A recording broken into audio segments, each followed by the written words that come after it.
Bismillahirrahmanirrahim. Hari ini kita belajar munakahat, tajuknya khiyar. Khiyar dalam bahasa Arab. Lihat dulu, di sini ada cabangnya. Di mana khiyar ini kita akan belajar sekarang mengenai dengan pengertian khiyar, jenis-jenis khiyar. Kemudian jenis khiyar ini ada empatnya, ada empat. Oke, kita lihat dulu pengertian khiyar. Khiyar dalam bahasa Arab. Dalam bahasa Melayunya khiyar ini ialah pilihan. Kita ni boleh memilih. Memilih macam mana tu? Memilih di antara dua perkara. Apa perkaranya tu? Perkara yang pertama ialah meneruskan akad nikah, atau yang kedua membatalkan akad nikah.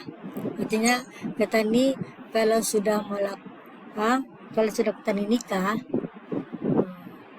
ataupun dalam proses pernikahan, maksudnya sana on the way lah ketanikan nikah, ada terberlaku sesuatu perkara. Jadinya kita ni boleh membuat pilihan sama ada meneruskan akad nikah ni ataupun kita ni batalkan si akad nikah ni. Itu maksudnya. Itu namanya khiyar. Misalnya, kita lihat misalnya supaya lebih tarang lagi. Semasa akad nikah berlangsung, ni kira tengah-tengah majlis akad nikah, tiba-tiba isteri mendapati bahawa suaminya itu gila. Maka isteri diharuskan oleh syarak, oleh hukum agama untuk membuat pilihan sama ada meneruskan akad nikah atau membatalkannya. Maksudnya berkawan-kawan itu dah nampak penyakit gilanya tu. Sudah ia mengadakan majlis akad nikah, artinya dalam on the way majlis satu, maka suaminya ni datang ke penyakit gilanya. Jadinya macam mana?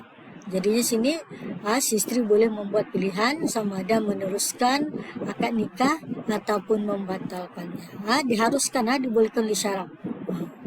Kemudian apa saja jenis-jenis khiyar itu? Jenis-jenis khiyar ini ada 4 perkara. Ada 4 jenis. Yang pertama, khiyar bagi suami dan isteri. Artinya pilihan bagi suami dan isteri. Dua-dua boleh buat pilihan. Apa maksudnya sana tu? Maksudnya ialah jika suami mendapati bahawa isterinya itu gila, suami ni mendapati isterinya gila, maka sabit khiyar. Artinya sabitan ni maksudnya boleh buat pilihan bagi suami, dan begitulah juga sebaliknya. Ini suami mendapati isterinya. Kalau isteri mendapat suaminya gila pun sama juga, sabit khiyar. Artinya boleh. Boleh di antara suami atau isteri itu membuat pilihan sama ada meneruskan akad nikah ataupun membatalkan.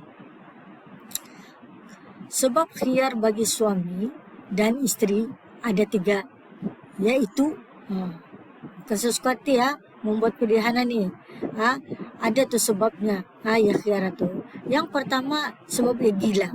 Gila ni boleh kita membuat pilihan. Jika gila itu terputus-putus, maka sabit khiyar.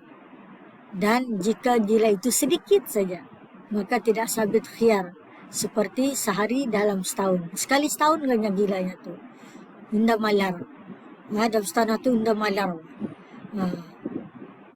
Atau maksudnya jika gila itu terputus-putus maka sabit khiyar. Kalau gilanya itu sedikit, tidak sabit khiyar. Itu bezanya. Kalau setahun sekali, tidak sabit khiyar. Dia boleh membuat pilihan. Kalau gilanya itu kerap dalam setahun, malar, baru tak sabit khiyar. Yang kedua, jazam. Yang ini berpenyakit kusta. Boleh kita ni membuat pilihan. Penyakit kusta ni memang dibenci. Nabi-nabi dia boleh ada ni. Penyakit macam ni. Apalagi kita ni manusia. Maksud juga apalagi kata ni umat Nabi itu. Tidak boleh, kalau boleh jangan ada penyakit jazam ini. Yang ketiga sopak. Sopak ni penyakit pun dah boleh ada pada Nabi ya. Yakni balar.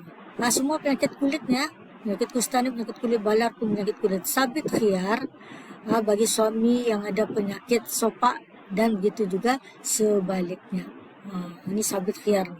Artinya 3 penyakit ni boleh menyebabkan kata ni membuat pilihan sama ada meneruskan ataupun membatalkan akad nikah. Apa tadi penyakitnya? Gila, jazam dan sopak. Okey. Tadi lihat yang kedua lagi, jenis khiyar yang kedua. Khiyar bagi wali. Wali ni siapa?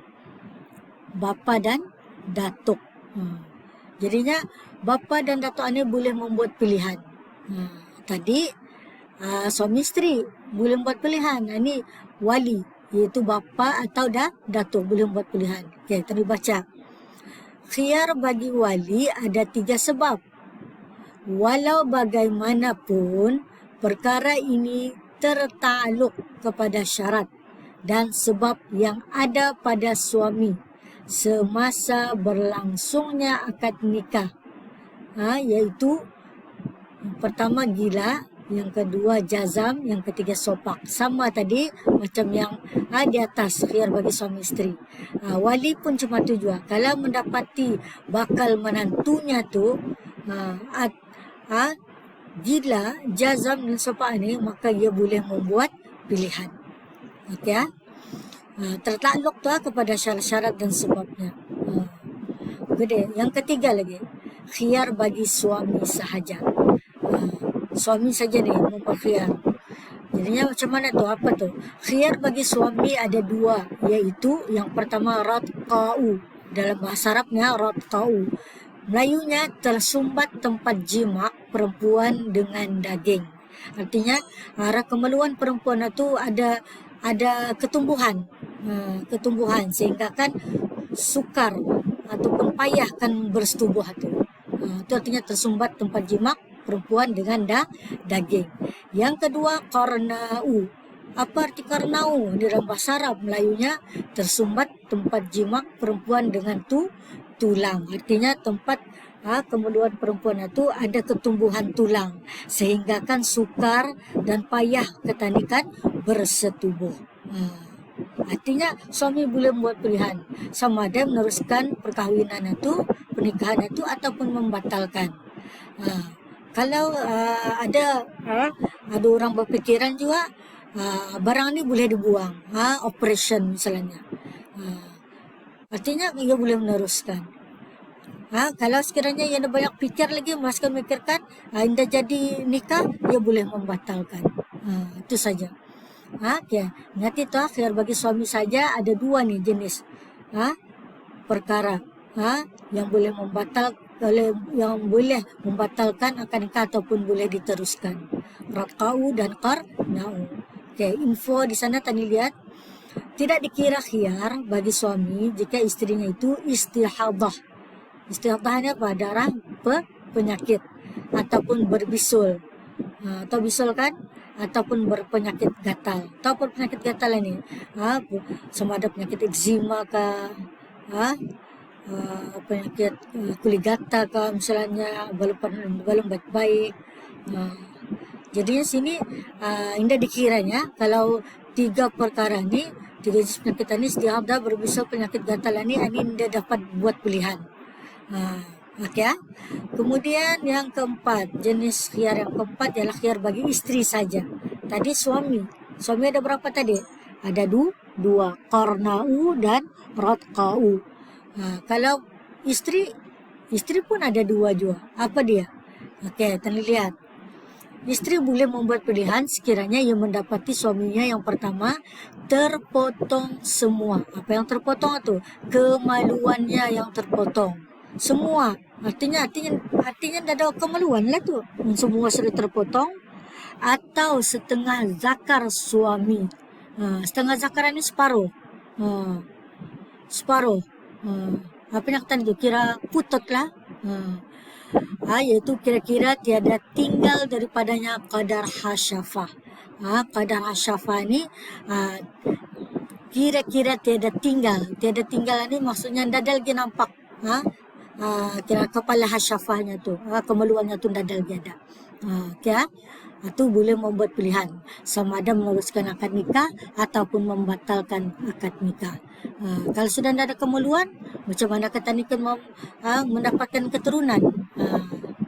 Fikirkanlah kalau cinta benar, cinta mati, dia mikirkan tu ada keturunan ke indah, yang penting cinta.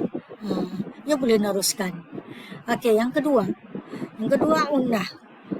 Unah ni apa? Unah iaitu mati zakar suami.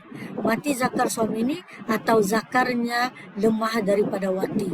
Mati zakar ni artinya kemeluannya tidak berfungsi. Mati. Orangnya hidup tapi kemeluannya mati. Jadinya ataupun lemah zakar. Lemah. Kamu tahu lemah? Lemah ni tidak bermaya. Kalau kata ni istilah, kata ni mengangkat barat pun datang angkat. Lama. Macam orang kira ampai-ampai saja lah tu. Macam kira macam orang lumpuh. Itu lemah daripada mewati.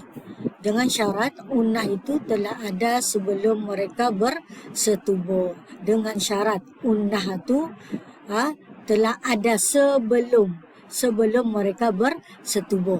Itu syaratnya. Baru boleh kamu membuat pilihan sama ada meneruskan akad nikah ataupun membatalkan akad nikah. Sebelum bersetubuh mendapati suaminya ada perkara macam mana ni. Mati zakar ni. Tetapi jika unah itu sabit setelah bersetubuh, artinya mati zakar ni selepas ia bersetubuh, mungkin dalam masa sebulan 2 bulan baru ada tu penyakit zakarnya ni mati. Mati zakar ni, maka tidak sabit khiyar. Kerana unah itu berlaku setelah bersetubuh.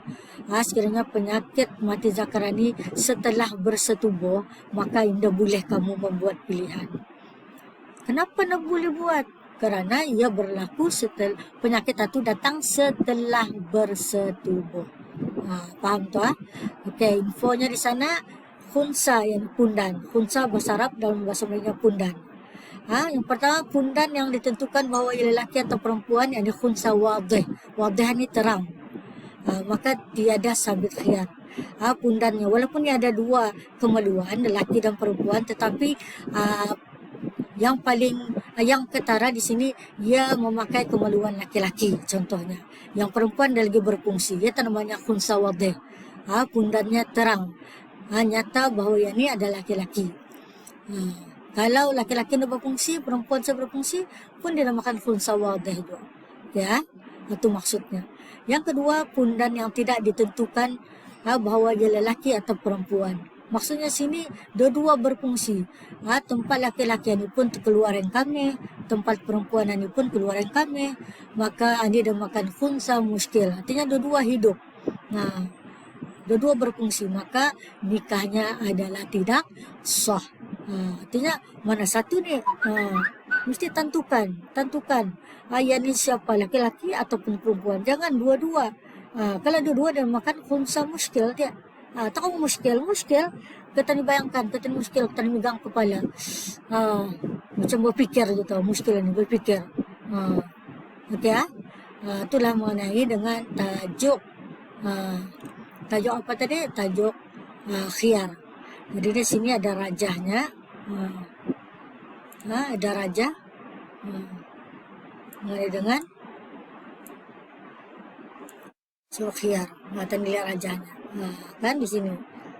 Kamu boleh berkedudukan rajah ni supaya kamu lebih paham lagi. Okay, sampai sana dulu penerangan cikgu. Harap-harap kamu paham dengan yang cikgu terangkan ini. Sampai sana dulu. Wallahu a'lam bishawab.